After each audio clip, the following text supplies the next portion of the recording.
20 of the world's most renowned doctors couldn't save the dying young billionaire.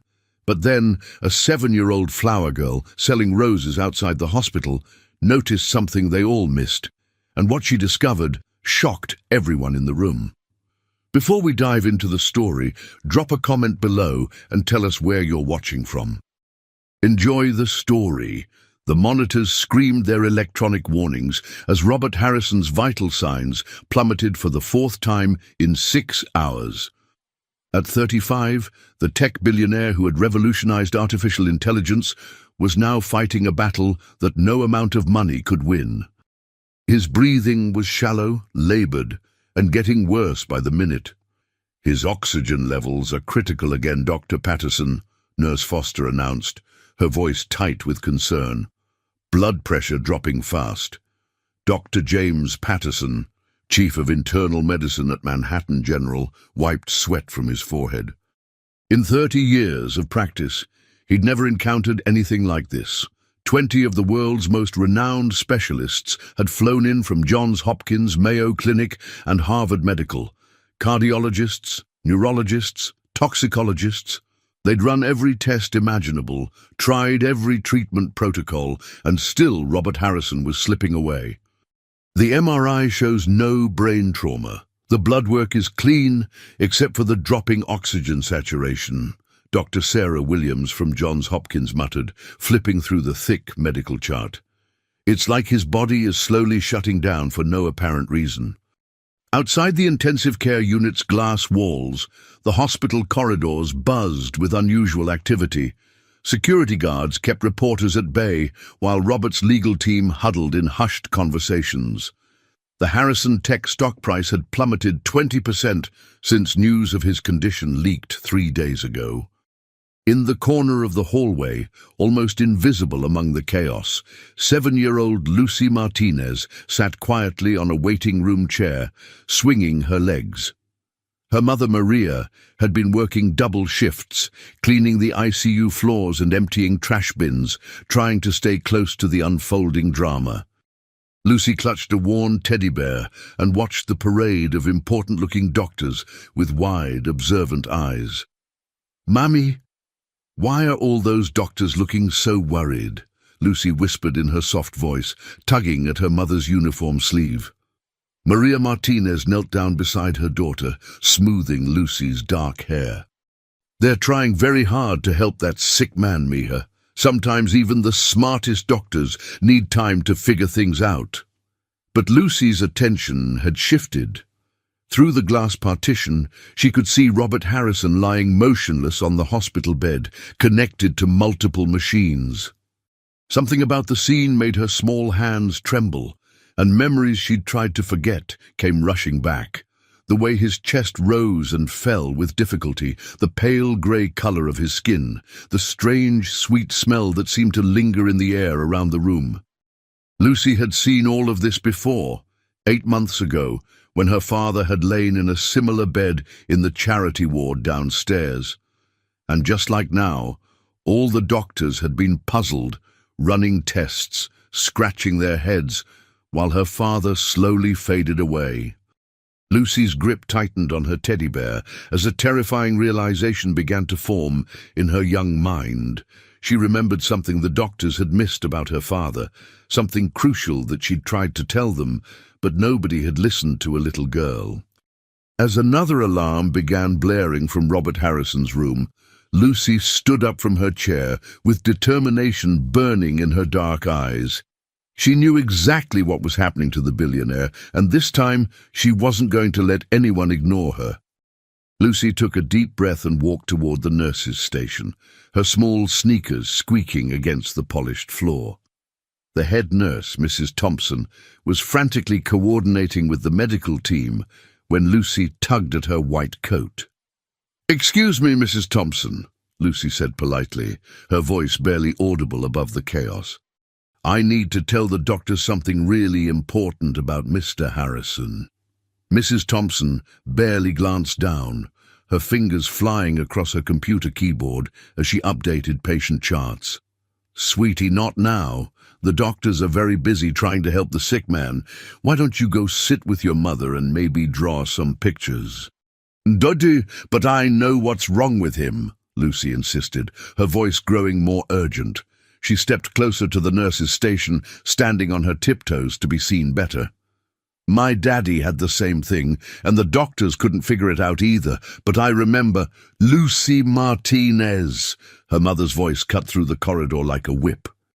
Maria hurried over, her cleaning cart rattling behind her, face flushed with embarrassment and exhaustion from working 16-hour shifts. I'm so sorry, Mrs. Thompson. She's been worried about that patient since yesterday. Come on, Mija, you can't bother the nurses when they're trying to save someone's life. But, Mummy, I'm not bothering them. I'm trying to help, Lucy protested as her mother gently but firmly guided her away from the nurses' station. Nobody listened when Daddy was sick, and now nobody's listening about Mr. Harrison, and he's going to die just like enough, Maria whispered sharply, kneeling down to Lucy's eye level near the hospital's large windows overlooking Central Park. Lucy, I know you miss Daddy terribly. We both do, but you can't keep thinking that every sick person has what Daddy had. These are the best doctors in the world. They know what they're doing.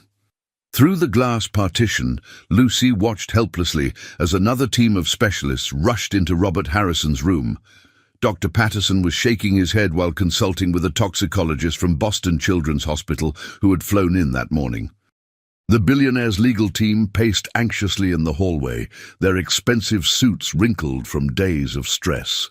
Security guards kept reporters and photographers at bay, but Lucy could see the camera crews gathered on the street below. Look at all those doctors, Mummy, Lucy said quietly, pressing her small hand against the cool glass. 20 of them, and they all look scared, just like the doctors looked when they couldn't help Daddy. Maria's heart ached as she watched her daughter's mature observation.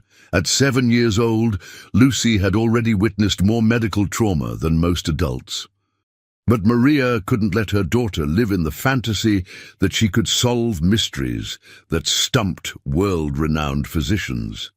That night, Lucy lay awake on the small cot the hospital had provided for families of employees working extended shifts. The ICU never truly slept. There were always monitors beeping, nurses checking on patients, the soft whisper of conversations in multiple languages as international specialists consulted through the night. Lucy stared at the ceiling tiles, counting the small holes in each square, but her mind kept drifting back to those final weeks with her father. She remembered how Roberto Martinez, who had been strong enough to carry her on his shoulders for hours, had gradually become so weak he couldn't lift a glass of water. The doctors had run so many tests, blood work, X-rays, MRIs, CT scans. They'd checked for cancer, for heart disease, for lung problems related to his construction work, but nothing explained why a healthy 32-year-old man was simply fading away. Most clearly of all, Lucy remembered the smell. That strange, sweet scent that had clung to her father's hospital room, growing stronger each day until it was almost overwhelming. She'd asked the nurses about it, but they dismissed it as cleaning products or flowers from the chapel downstairs. But now, 3 floors up in the VIP wing, she'd smelled that exact same scent drifting from Robert Harrison's room. 8 months earlier, 7-year-old Lucy had spent countless hours by her father's bedside in the charity ward on the 3rd floor. Roberto Martinez, who had immigrated from Guatemala 15 years ago and worked his way up from day laborer to construction foreman, had been reduced to a frail shadow of himself in just 2 weeks. The charity ward was different from the VIP wing, where Mr. Harrison lay fighting for his life. The rooms were smaller, cramped with 2 beds each, and the hallways echoed with a dozen different languages as families from all over the world kept vigil over their loved ones. But the medical mystery had been just as baffling. It's probably some kind of environmental exposure, Doctor. Rodriguez had told Lucy's mother during one of their brief consultations in the hallway. He was a kind man, but Lucy could see the frustration in his eyes as he flipped through her father's thick chart. Construction workers encounter many hazardous materials over their careers. We're checking for asbestos exposure, lead poisoning, chemical toxicity from paints and solvents. His lungs show some scarring consistent with long-term dust exposure, but nothing that would explain this rapid decline. Lucy had been sitting quietly in the corner, coloring in a Disney princess book that one of the nurses had given her, but she was listening to every word. She'd learned to be very still and quiet during medical discussions, because that's when the adults forgot she was there and said important things. What about the smell? Lucy had piped up suddenly, causing both Dr. Rodriguez and her mother to look down at her in surprise. Daddy's room smells different than all the other rooms. Sweet, like when Abuela makes marzipan cookies at Christmas. Dr. Rodriguez had smiled and patted Lucy's head gently. Hospitals have many different smells, little one. Sometimes we use special cleaning products, and visitors bring flowers and food from home. But Lucy had persisted, standing up from her chair and tugging at the doctor's white coat. No, Dr. Rodriguez, it's not like flowers or cleaning. It's sweet, but also bitter, and it makes my nose tingle. And Daddy says everything tastes like bitter almonds now, even his favorite coffee. She'd watched the doctor exchange a look with her mother, one of those adult looks that said, "Children say the strangest things without actually speaking."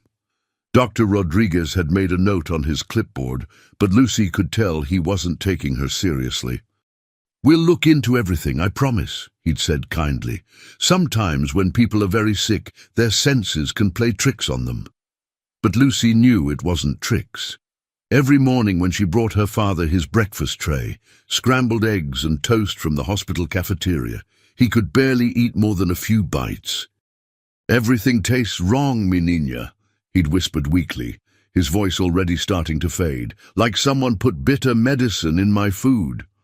3 days later, Roberto Martinez had died in the pre-dawn hours, while Lucy and her mother dozed fitfully in the uncomfortable chairs beside his bed. The death certificate listed the cause as acute respiratory failure of unknown origin, and the case was closed. Now, 8 months later, Lucy understood with crystal clarity what the adults had missed. The sweet almond smell wasn't from cleaning products or flowers. Her father's strange taste complaints weren't from being sick. Someone had been slowly poisoning him, just like someone was now poisoning Mr. Harrison, and this time Lucy wasn't going to let the adults ignore her. Dr. Patterson was reviewing Robert Harrison's latest blood work results for the 3rd time that morning when a small, determined voice interrupted his concentration. "Doctor, please, I really need to talk to you about Mr. Harrison."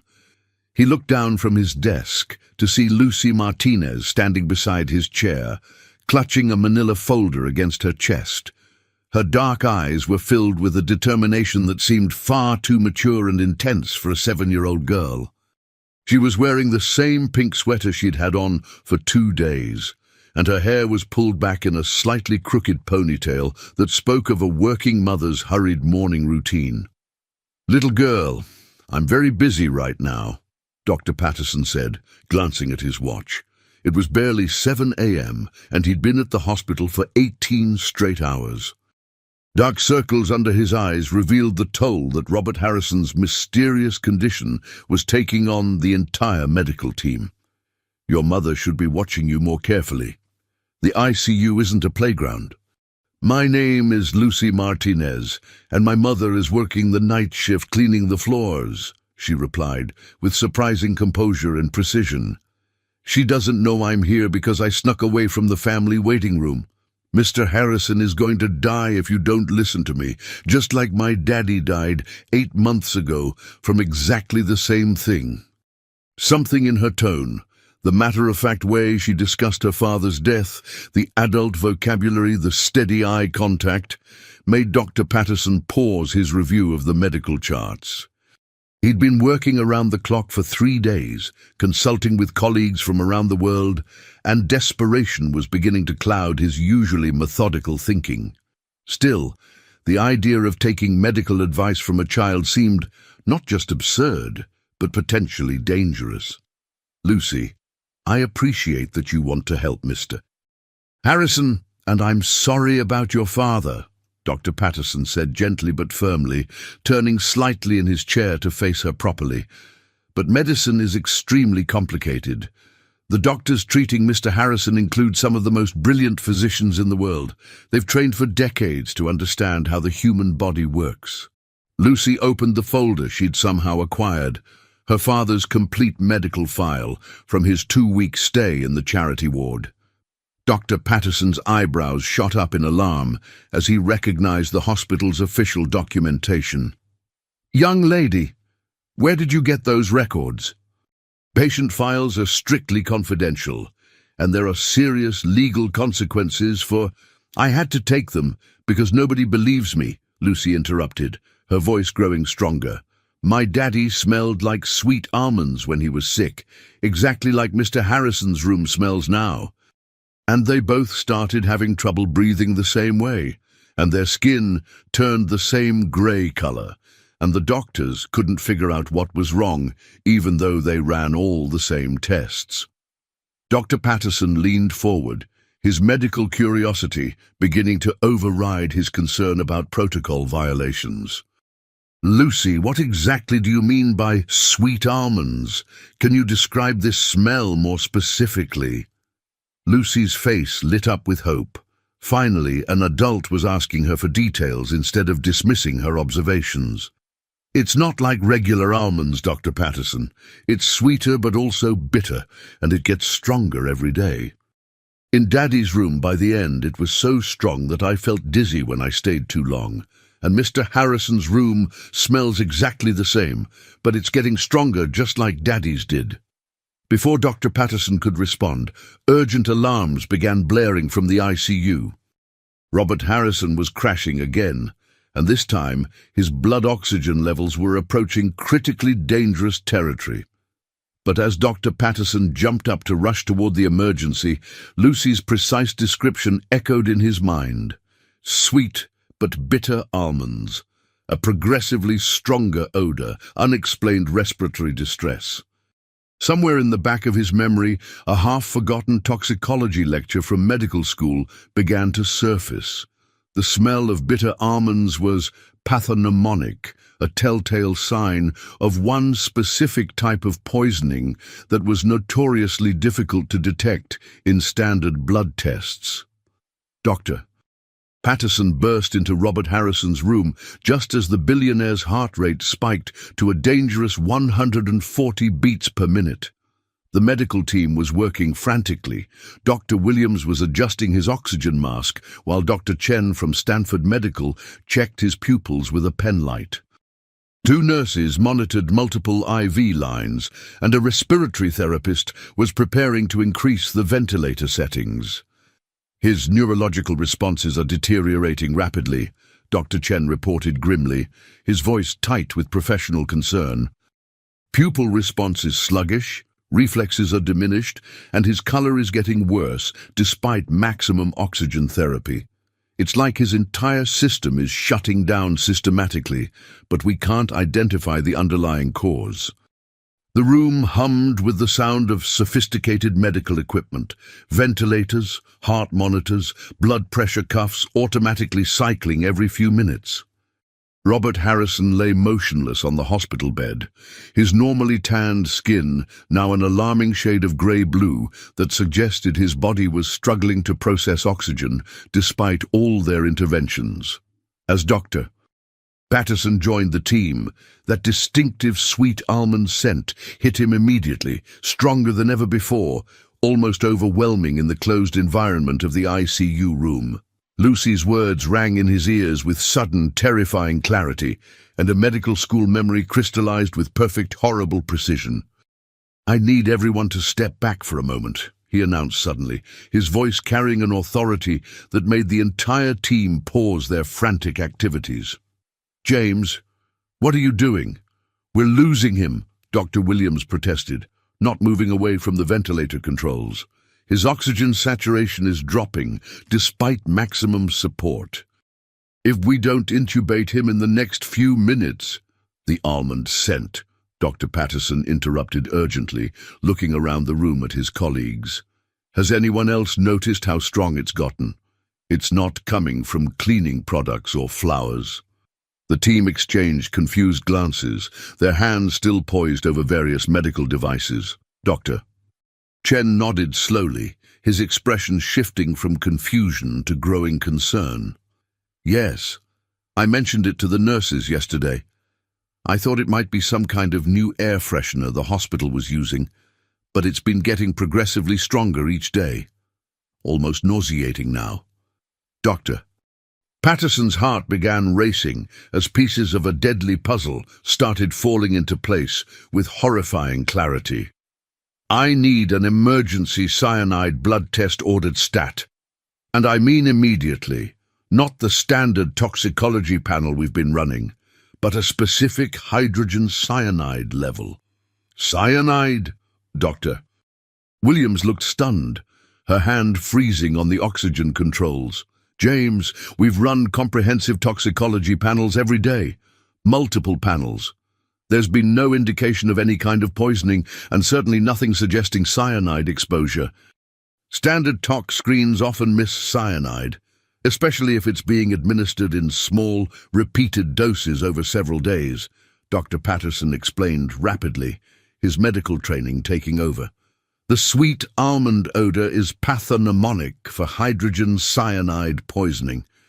The progressive respiratory failure despite oxygen therapy, the unexplained metabolic decline, the grey-blue skin color, it all fits the classic presentation." Outside in the corridor, Lucy pressed her face against the glass window, watching the doctors work with renewed urgency. Her mother, Maria, had discovered her missing from the waiting room and found her here trying to pull her away from the ICU. "Mummy, look. They're finally listening," Lucy whispered, her breath fogging the glass. "They're going to test for the poison that killed Daddy. They're going to help Mr. Harrison like they should have helped us." But even as hope flickered in Lucy's heart, Robert Harrison's monitors continued to show his vital signs deteriorating. If Dr. Patterson was correct about the cyanide poisoning, they had successfully identified the weapon, but they were still missing the most crucial elements of the crime. Who was systematically murdering Robert Harrison with one of the most deadly poisons known to medicine? How were they gaining access to him in the most secure wing of Manhattan General Hospital?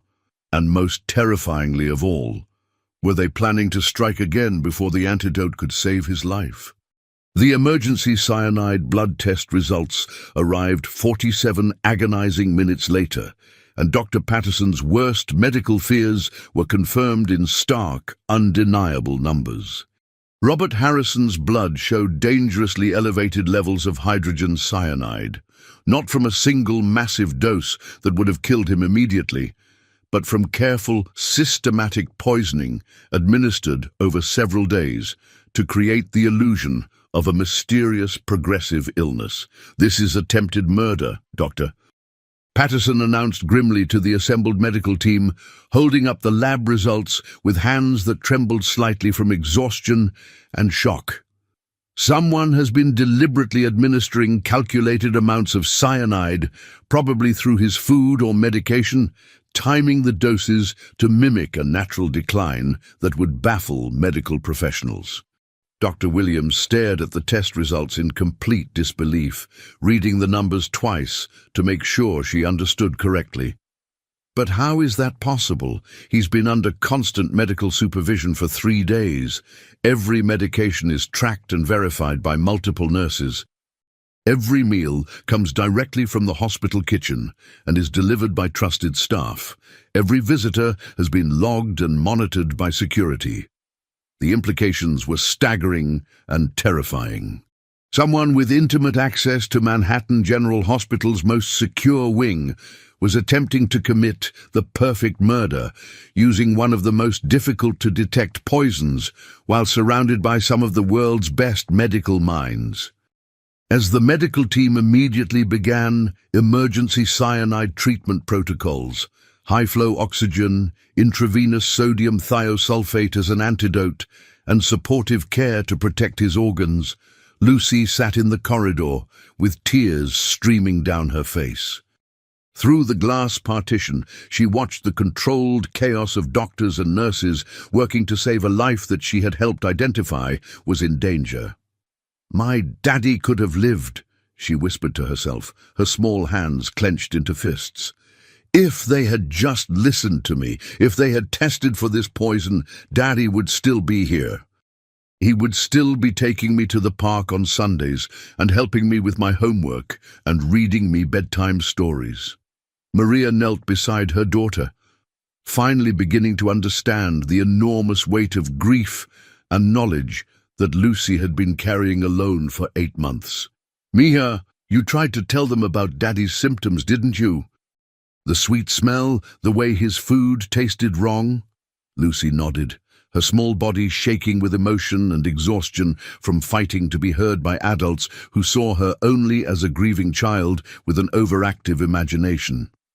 "The doctors said I was just a little girl who didn't understand medical things.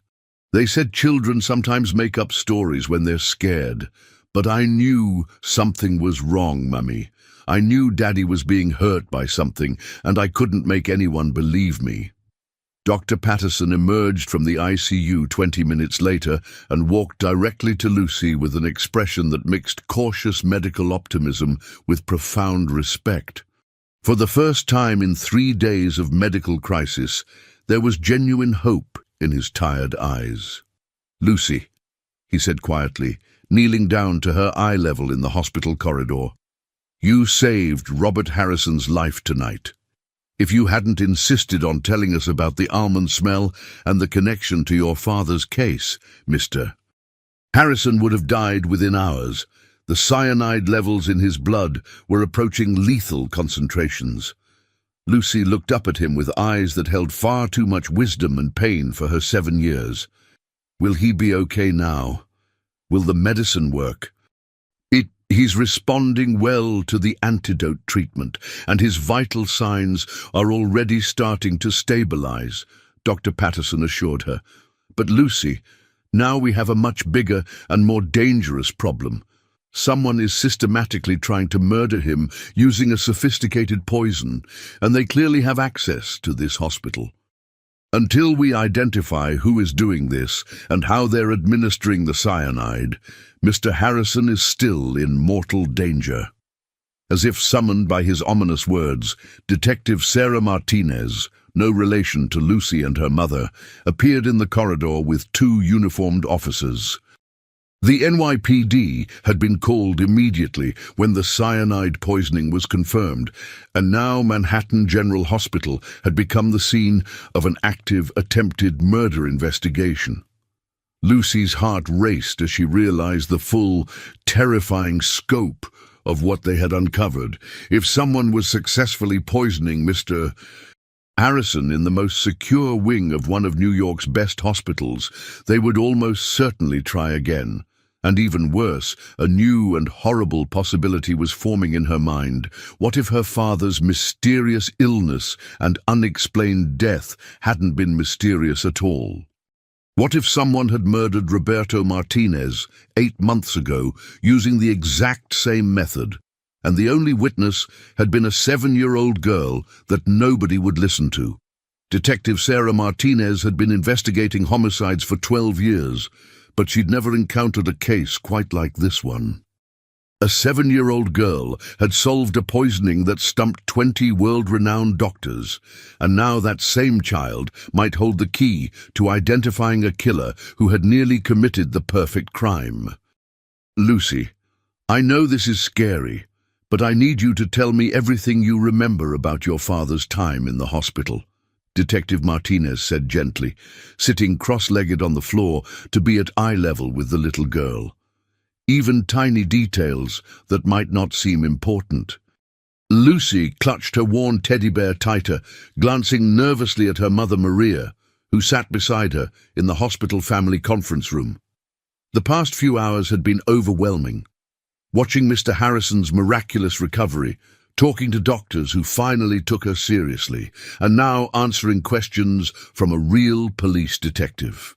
"My daddy was sick for exactly 14 days, Lucy began slowly, her voice soft but precise. He came to the hospital on a Tuesday because he couldn't breathe good at the construction site. The foreman, Mr. Jameson, drove him here in his truck because Daddy was too weak to drive himself." Detective Martinez took careful notes, impressed by the child's attention to detail. "Do you remember who visited your father during those 2 weeks? Friends from work, neighbors, anyone who brought food or gifts?" Lucy's brow furrowed in concentration. "Tio Miguel came every day after work. He's Daddy's best friend, and they worked on the same construction crew. Senora Rodriguez from our apartment building brought homemade soup twice. And—" Lucy paused, a strange expression crossing her face. "What is it, sweetheart?" Maria asked, stroking her daughter's hair.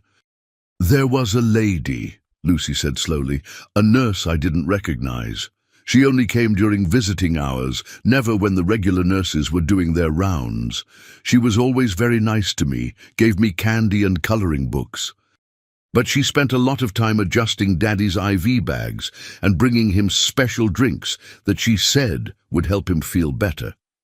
Detective Martinez leaned forward intently. "Can you describe this nurse? What did she look like?" She had blonde hair in a ponytail, and she wore glasses with red frames," Lucy said, closing her eyes to remember better. "She was tall and skinny, and she always smelled like the perfume they sell at the pharmacy downstairs. She told me her name was Nurse Kelly, but I never saw her name tag." Maria's face went pale. "Lucy, why didn't you tell me about this special nurse before?" "She said it was our secret," Lucy replied innocently. "She said some patients need extra special care that the other nurses didn't know about, and I shouldn't mention her visits because it might make the other nurses feel bad." Detective Martinez felt a chill run down her spine.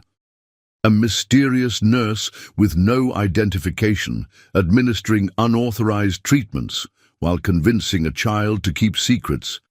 It was textbook predatory behavior designed to create the perfect cover for murder. "Lucy, this is very important," the detective said urgently. "Have you seen this same woman anywhere in the hospital during the past few days while Mr. Harrison has been sick?"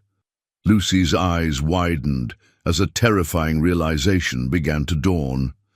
"Yesterday, when I was trying to tell Mrs. Thompson about the almond smell, I saw her walking past Mr. Harrison's room. She was wearing different clothes, not a nurse uniform, but it was definitely the same lady, the same red glasses and blonde ponytail." The conference room fell silent except for the sound of Detective Martinez's pen scratching furiously across her notepad. They now had their first real lead in what was clearly a premeditated double murder attempt, and the only witness was a 7-year-old girl whose father had been the killer's first victim. But if this mysterious woman had successfully murdered Roberto Martinez 8 months ago and nearly succeeded with Robert Harrison, how many other mysterious illnesses in Manhattan General might actually have been carefully orchestrated murders? Within 2 hours, Detective Martinez had mobilized a full investigative team. The hospital security office became a makeshift command center as detectives reviewed months of surveillance footage, employee records, and visitor logs. Lucy sat with a police sketch artist, patiently describing every detail she could remember about the mysterious Nurse Kelly. She had a small scar on her left hand, right here," Lucy said, pointing to the space between her thumb and index finger. And when she smiled, one of her front teeth was slightly crooked. "Oh, and she always carried a big black purse with silver buckles. Doctor?" Patterson had provided Detective Martinez with a comprehensive list of everyone who'd had access to Robert Harrison's room over the past 4 days. Nurses, doctors, specialists, cleaning staff, security guards, even the volunteers who delivered flowers and mail to patients' rooms. "Here's what doesn't make sense," Detective Martinez explained to Captain Rodriguez, who had arrived to personally oversee the high-profile case.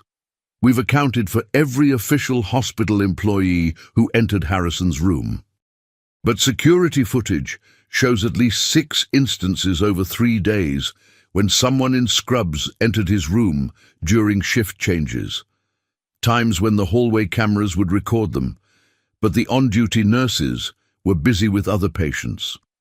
Captain Rodriguez studied the blurry surveillance images on the computer screen. "The person is always wearing a surgical mask and cap, keeping their head down. Professional behavior designed to avoid identification. But look at this." He pointed to one particular image. The body height and build could match the description the little girl gave us. Meanwhile, Maria Martinez had been thinking about Lucy's description of the mysterious nurse, and troubling memories were surfacing. "Detective Martinez," she called out across the busy security office, "I need to tell you something about my husband's medical bills." The detective looked up from a stack of employee files. "What about them?" "After Roberto died, the hospital billing department kept sending us charges for medications and treatments that I don't remember him receiving," Maria explained, pulling out a folder of medical bills she'd brought from home. Special IV nutrients, experimental medications, consultations with specialists who supposedly visited him.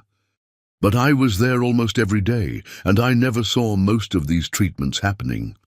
Detective Martinez examined the billing records with growing excitement. Someone had been systematically documenting fake treatments to justify extended access to Roberto Martinez's room. The perfect cover for repeated poisoning attempts disguised as medical care. "This killer is extremely sophisticated," Detective Martinez realized. "She's not just randomly targeting patients. She's specifically choosing victims whose families won't question medical procedures, creating false documentation to justify her access, and using a poison that mimics natural illness." But as the investigation intensified, a disturbing pattern began to emerge from the hospital's records. Over the past 2 years, Manhattan General had experienced an unusual number of unexplained deaths among patients who should have recovered from routine procedures. All had occurred during evening or weekend shifts when skeleton crews were on duty. All had involved patients from lower-income families who were less likely to demand second opinions or question medical procedures, and all had happened in rooms that security footage showed were visited by an unidentified person in scrubs during shift changes. Lucy Martinez wasn't just the key witness to 2 poisoning attempts. She might be the only person who could help them identify a serial killer who had been operating undetected in Manhattan General Hospital for years. Dr. Patterson approached Detective Martinez with grave concern etched across his face. "We have a serious problem. Robert Harrison's condition has stabilized, but whoever tried to kill him doesn't know that we've identified the poison. If they think he's still dying from mysterious causes, they might attempt to finish the job." "That's exactly what I'm hoping for," Detective Martinez replied grimly. "We're going to set a trap." The plan was carefully orchestrated with hospital administration's full cooperation. Public announcements would continue to describe Robert Harrison's condition as critical and unexplained, while privately a team of undercover detectives would monitor his room around the clock. Every person entering would be tracked by multiple cameras and plainclothes officers. Lucy had been instrumental in developing the surveillance strategy.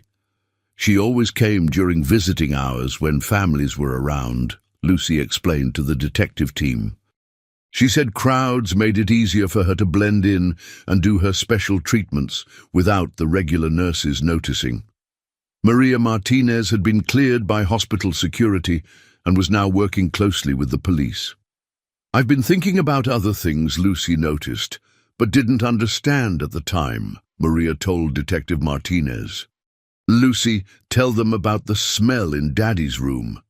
"It wasn't just the sweet almond smell," Lucy said thoughtfully.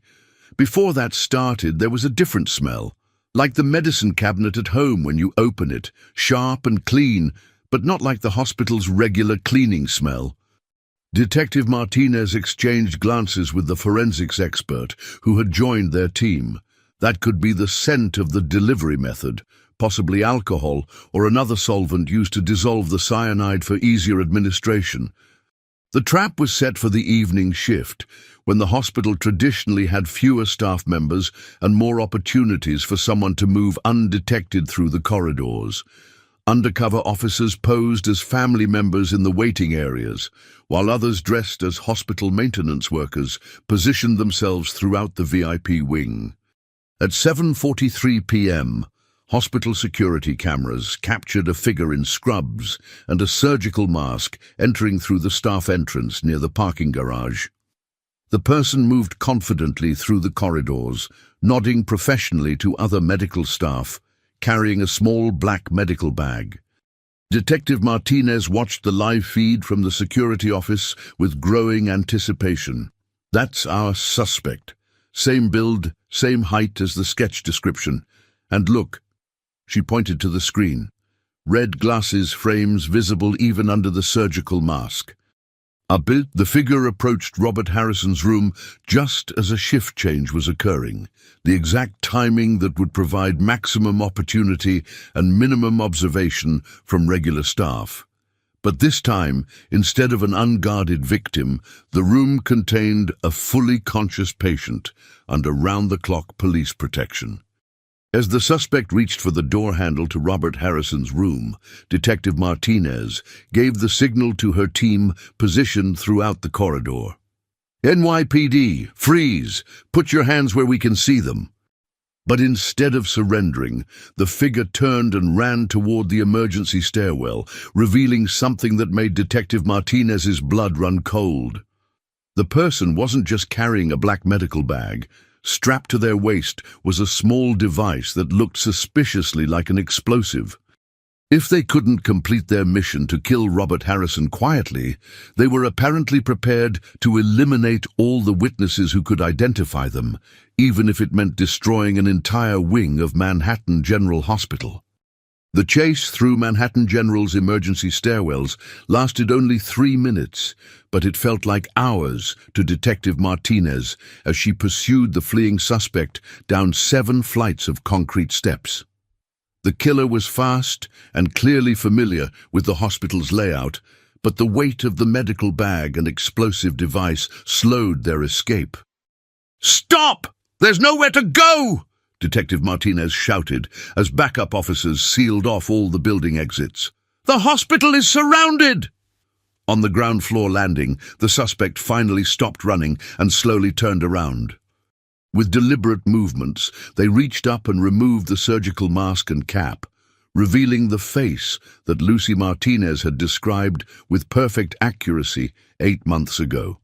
Dr. Amanda Foster, a respected anesthesiologist who had worked at Manhattan General for 6 years.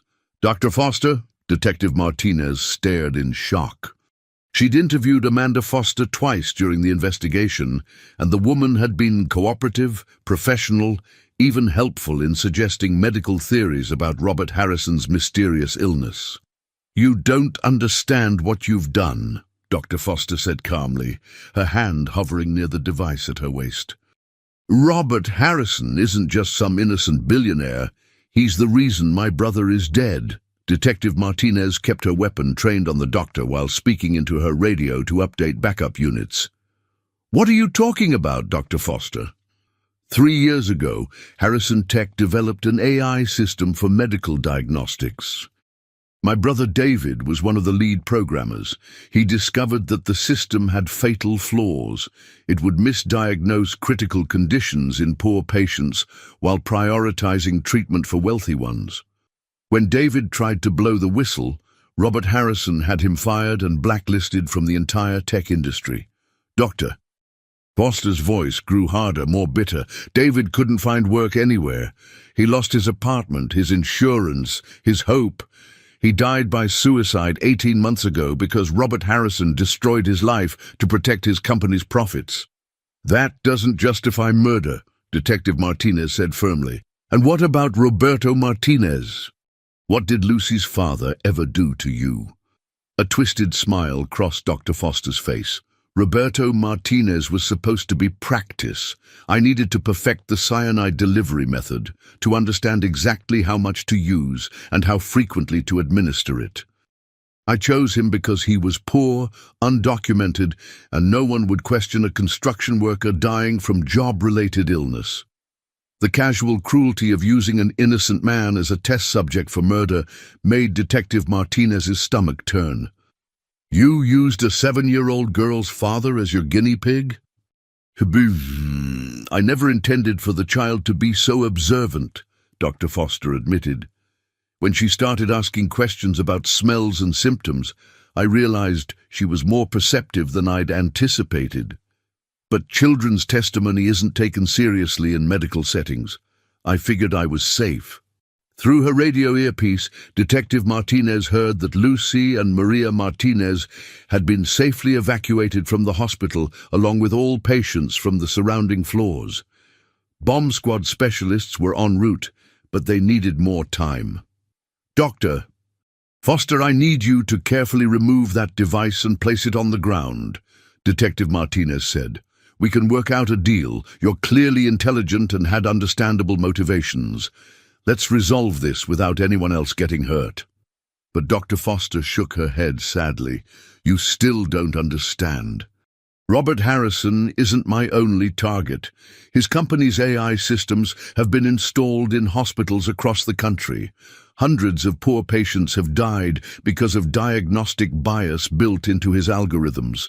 He's a mass murderer who hides behind philanthropy and medical innovation. Then let's expose that through the legal system, Detective Martinez urged. Help us investigate Harrison Tech. Be a witness, not a casualty.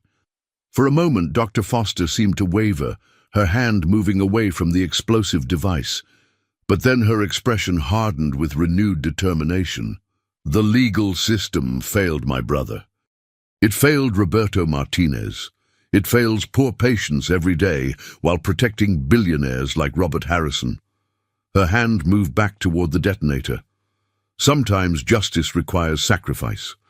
High above them in the hospital's VIP wing, Lucy Martinez was about to provide one final crucial insight that would save everyone's life and reveal the last piece of Dr. Foster's deadly plan. In the hospital's emergency command center, Lucy Martinez sat beside her mother while FBI bomb specialists coordinated with the NYPD to end the standoff safely. Through the radio communications, she could hear Detective Martinez trying to negotiate with Dr. Foster in the stairwell 7 floors below. But something about the conversation wasn't making sense to Lucy. She tugged at Captain Rodriguez's sleeve urgently. Captain, I need to tell Detective Martinez something important about Dr. Foster, Lucy said with the same determined voice she'd used to convince the doctors about the cyanide poisoning. Captain Rodriguez knelt down beside her. What is it, sweetheart? When she visited my daddy in the hospital, she wasn't just giving him poison, Lucy explained quickly. She was also asking him lots of questions about his work, about which buildings he'd helped construct around the city. She seemed really interested in the new Harrison Tech headquarters that his crew had been working on. Captain Rodriguez felt a chill of realization. What kind of questions? About the ventilation systems, about where the executive offices were located, about security cameras and emergency exits. She said she was just curious about construction work, but Daddy thought it was weird that a nurse would ask so many detailed questions. Through the radio, Captain Rodriguez could hear Dr. Foster's voice growing more agitated as she discussed Robert Harrison's company and its supposed crimes. But Lucy's revelation suggested that Dr. Foster's plan was far more extensive than they'd realized. She wasn't just planning to kill Mr. Harrison in the hospital, Lucy continued urgently. She was going to use Daddy's information to attack the Harrison Tech building too. That's why she needed to test the poison on him first, to make sure it would work when she used it on lots of people at once. Captain Rodriguez grabbed his radio immediately. Detective Martinez, the suspect has been planning a mass casualty event. She gathered intelligence about Harrison Tech headquarters from the Martinez victim. The device she's carrying might be intended for a larger attack. In the stairwell, Detective Martinez heard this update and understood the full scope of the threat they were facing. Dr. Foster wasn't just a grief-stricken individual seeking personal revenge. She was a domestic terrorist, planning to poison the water or air systems of an entire office building. Dr. Foster, we know about your plans for the Harrison Tech headquarters, Detective Martinez announced. It's over. We've evacuated the building and neutralized any chemical agents you might have placed there. Dr. Foster's face went white with shock. That's impossible. How could you know about... She stopped speaking as the implications hit her. The construction worker's daughter. She remembered our conversations. A 7-year-old girl outsmarted your entire operation, Detective Martinez said firmly. The same child who identified the poison that nearly killed Robert Harrison. The same child who provided the evidence that led us to you. Give up now, and maybe you can at least save yourself. For several long moments, Dr. Foster stood frozen in the stairwell, her hand still hovering over the detonator. The device was powerful enough to collapse the emergency stairwell and potentially damage the hospital's structural integrity. But it was no longer part of a larger plan to kill dozens of people. My brother would have wanted justice, not more innocent deaths, Dr. Foster finally whispered, tears streaming down her face. She carefully removed the explosive device from her waist and placed it gently on the concrete floor. As bomb squad specialists carefully secured the device and Dr. Foster was taken into custody, Detective Martinez climbed the 7 flights back to the command center. She found Lucy Martinez curled up in her mother's arms, exhausted from the most traumatic and heroic day of her young life. Lucy, Detective Martinez said softly, you saved Robert Harrison's life. You helped us catch your father's killer, and you prevented a terrorist attack that could have killed dozens of innocent people. You're the bravest person I've ever met. Lucy looked up with tired eyes that had seen far too much for a 7-year-old. Does this mean Daddy's case won't be closed anymore? Does this mean people will know that he didn't just die from being sick? Yes, sweetheart, Detective Martinez assured her. Your father will be remembered as the victim of a crime, not a medical mystery. And because of your courage and intelligence, no one else will die the way he did. But even as the immediate crisis ended, Lucy Martinez knew that her life would never be the same. She had learned that adults don't always listen to children, that hospitals aren't always safe, and that sometimes the people who are supposed to help you might actually be trying to hurt you. The final chapter of her story was about to begin, and it would determine whether these harsh lessons would make her bitter and afraid, or strong and determined to protect others the way she'd protected Robert Harrison. Dress, a simple blue outfit her mother had bought specially for this meeting, clutching her worn teddy bear and looking simultaneously brave and nervous. Robert Harrison turned his wheelchair toward her, his eyes immediately filling with emotion. The past 3 weeks of recovery had given him time to fully understand what Lucy had done, what she had endured, and how her courage had exposed a conspiracy that stretched far beyond his own near-death experience. Lucy, he said gently, his voice still slightly hoarse from the ventilator. "I've been wanting to thank you, but I honestly don't know if words exist for what you did for me." Lucy approached slowly, her mother Maria walking beside her for support. The past weeks had been a whirlwind of police interviews, media attention and therapy sessions to help Lucy process the trauma of losing her father and nearly losing another person to the same killer. "Are you feeling better, Mr. Harrison?" Lucy asked with the straightforward sincerity that only children possess. "Do your lungs work good now? Do you still taste bitter almonds when you eat?" Robert Harrison smiled, his first genuine smile since before his poisoning began. "No more bitter almonds, thanks to you. The doctors say I'm going to make a complete recovery. But Lucy, I need to tell you something very important." He reached into a folder beside his wheelchair and pulled out several official-looking documents. "After Dr. Foster was arrested, I had my best investigators look into everything she told the police about my company's AI systems. And Lucy, she was right about some things. Our medical diagnostic software did have problems that hurt people who couldn't afford the best health care." Lucy listened intently as Robert Harrison continued, his voice heavy with newfound responsibility and regret. "I've shut down those AI programs completely, and I'm starting a foundation to make sure that what happened to your father and to Dr. Foster's brother never happens to anyone else. But more importantly, I want to do something special for you." He handed Lucy an official letter embossed with the Harrison Foundation logo. "Lucy, you're going to be our first ever Chief Child Safety Advocate. That means your job will be to make sure that when children have important things to say about their family's medical care, adults listen to them. Really listen." Lucy's eyes widened as she looked at the formal appointment letter, though she couldn't read all the complicated words. "What does that mean exactly?" "It means that hospitals all across the country are going to train their doctors and nurses to pay attention when children notice things that seem wrong," Robert Harrison explained. "It means we're going to create special programs so that kids like you have a voice in their parents' health care.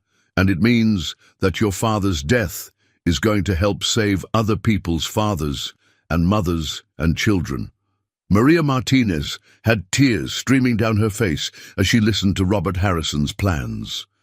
Her husband's death, which had seemed so senseless and forgotten, was now going to prevent other families from experiencing the same tragedy. "There's something else, Lucy," Robert Harrison continued. "I've been learning about your father, Roberto Martinez. My investigators found out that he was one of the most respected construction foremen in the city. He helped build 3 hospitals, 2 schools, and a children's community center. He was a good man who made the world better." He handed Lucy a second document, a memorial scholarship established in Roberto Martinez's name for children who wanted to become doctors, nurses, or medical researchers. "Every year, kids who want to help sick people will be able to go to college because we'll remember your daddy and how much he loved his family." Lucy looked up at Robert Harrison with eyes that were both sad and hopeful. "Mr. Harrison, will people really listen to children now? Even kids who don't have daddies anymore? Even kids whose families don't have lots of money?" "Yes, Lucy. I promise you that they will. And do you know why I can make that promise?" Lucy shook her head. "Because you proved that the smartest, bravest, most important person in that hospital wasn't one of the famous doctors or the rich patient. It was a 7-year-old girl who refused to give up, who kept trying to save people even when adults wouldn't listen to her. You showed everyone that wisdom and courage don't depend on how old you are or how much money your family has." 6 months later, Lucy Martinez stood at a podium in the auditorium of Manhattan General Hospital, addressing an audience of doctors, nurses, and hospital administrators from across the country. She was still only 7 years old, but her voice carried an authority that commanded absolute attention from every adult in the room.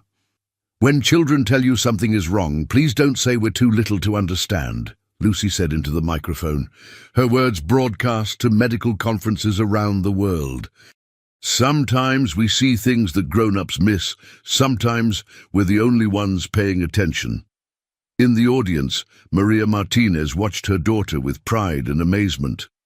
Lucy had transformed her grief into a mission to help other families, turning the worst experience of her young life into a force for positive change. "My daddy can't come back," Lucy concluded, her voice steady and strong. "But because you're going to listen to children now, other daddies and mummies will get to go home to their families. That's how we make sure that people who die weren't forgotten. We help them keep protecting people even after they're gone." As the auditorium erupted in thunderous applause, Lucy Martinez, the little girl who had solved a mystery that stumped the world's best doctors, smiled with the quiet confidence of someone who had learned that age is just a number, that wisdom can come from anywhere, and that sometimes the smallest voice in the room is saying the most important thing. Her father's love had taught her to be observant and caring. His death had taught her that life is precious and fragile. But saving Robert Harrison had taught her the most important lesson of all, that one person, no matter how young or seemingly powerless, can change the world if they refuse to give up and keep fighting for what's right. Roberto Martinez had raised a daughter who would spend her life making sure that no parent would ever again die from a mysterious illness, while their child's concerns were dismissed as childish imagination. And in that mission, Lucy carried forward the best part of her father's legacy, the unshakable belief that every person's life has value and that love never truly dies as long as someone remembers to keep fighting for justice.